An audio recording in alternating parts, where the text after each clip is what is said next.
শ্রীকৃষ্ণের বাঁশি যখন বাজে তখন তা থেকে কোনো সুর নয়, বরং রাধা নামের ধ্বনি নির্গত হয়।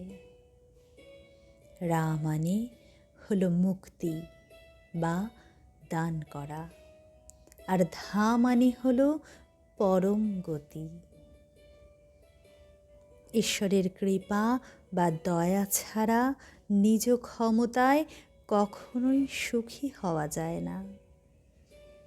যেখানে সব দরজা বন্ধ হয়ে যায়, সেখানেই কৃষ্ণ পথ দেখান। মানুষ ছেড়ে গেলেও তিনি পাশে থাকেন নিঃশব্দে, ভরসা বাড়ান সর্বদা।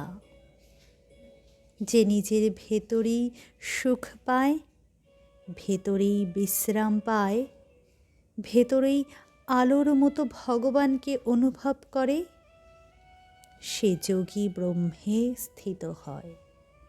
অর্থাৎ ভগবানের সাথে মনকে জুড়তে হলে প্রতিদিন একটু সময় নিজেকে দিতে হবে। প্রতিদিন অল্প সময় ধ্যান করলে মন শান্ত হয়, আর মন শান্ত হলে তাকে আরও গভীরভাবে উপলব্ধি করা যায়। রাধে কৃষ্ণ।